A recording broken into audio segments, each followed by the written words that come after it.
तर वैभव खेडेकर हे माझे चांगले मित्र आहेत असंही मंत्री उदय सामंतांनी म्हटलंय। उद्यापर्यंत युतीबाबत सगळं चित्र स्पष्ट होईल अशी माहिती सामंतांनी दिली। चिपळूणबाबत आजच्या बैठकीमध्ये निर्णय घेतला जाईल असं उदय सामंतांनी म्हटलेलं आहे। वैभव खेडेकर हे पूर्वीपासूनच माझे चांगले मित्र आहेत, पण ते भाजप पक्षामध्ये काम करतात।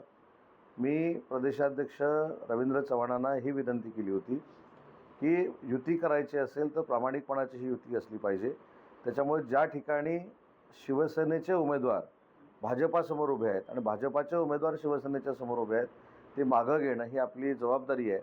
आणि म्हणून मला असं वाटतं की बऱ्यापैकी जिल्ह्यामध्ये हे अर्ज मागे घेतले जात आहेत आणि उद्यापर्यंत खरं चित्र यातलं स्पष्ट होईल। कार्यकर्त्यांच्या निवडणुकीमध्ये नेत्यांनाच उमेदवारी देण्यात आली। नेत्यांच्या सगळे सोयऱ्यांना उमेदवारी मिळाली। मंत्री इंद्रनील नाईक यांनी वक्तव्य केलेलं आहे। स्थानिक स्वराज्य संस्थेची निवडणूक ही कार्यकर्त्यांची निवडणूक म्हणून पाहिलं जातं, मात्र यवतमाळ, पुसद आणि उमरखेड नगर परिषदेच्या निवडणुकीत कार्यकर्त्यांच्या ऐवजी नेत्यांचेच सगळे सोयरे निवडणुकीच्या रिंगणात उतरल्याचं चित्र आहे।